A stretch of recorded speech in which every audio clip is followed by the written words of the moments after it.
আসসালামু আলাইকুম।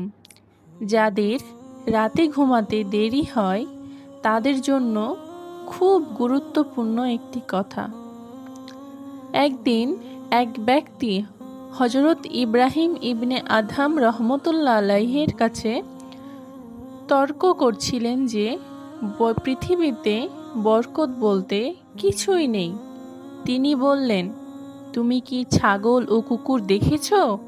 লোকটি বলল, জি দেখেছি। শায়খ লোকটিকে জিজ্ঞাসা করলেন, বলো তো, কুকুর আর ছাগলের মধ্যে কে বেশি বাচ্চা দেয়? লোকটি বলল, কুকুর। শায়খ বললেন, এদের মধ্যে তুমি কোন জন্তুটিকে বেশি দেখতে পাও, কুকুর না ছাগল?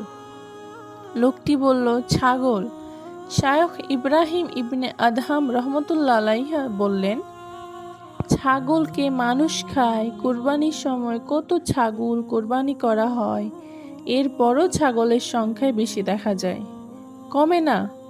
এর রহস্য কি বলে মনে হয় তোমার? লোকটি জিজ্ঞাসা করল, কি রহস্য শায়খ? শায়খ বললেন, একবার ভেবে দেখো, এটা কি বরকত নয়? লোকটি বলল, তাহলে এর কারণ কি যে ছাগলের মধ্যে বরকত হয় আর কুকুরের মধ্যে বরকত হয় না?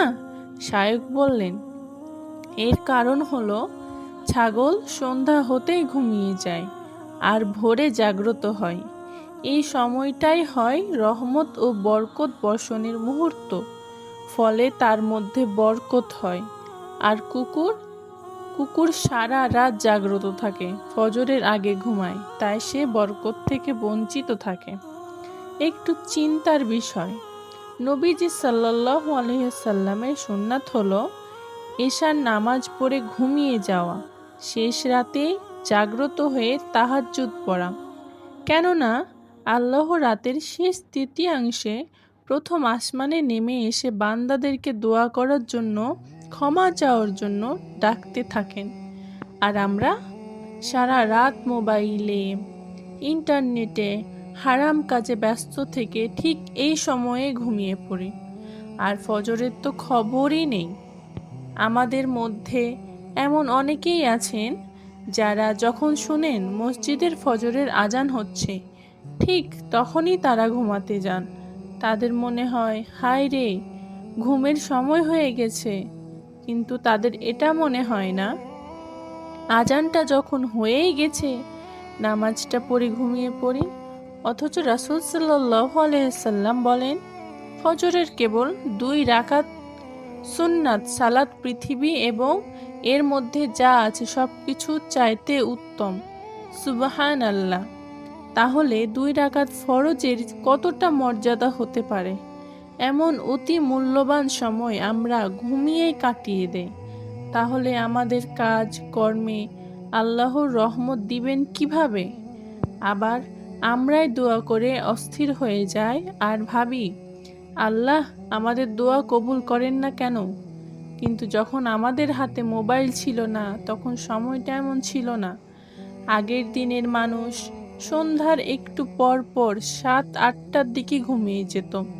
স্বামী স্ত্রী রাতে ঘুমানোর আগে অনেক গল্প করতেন।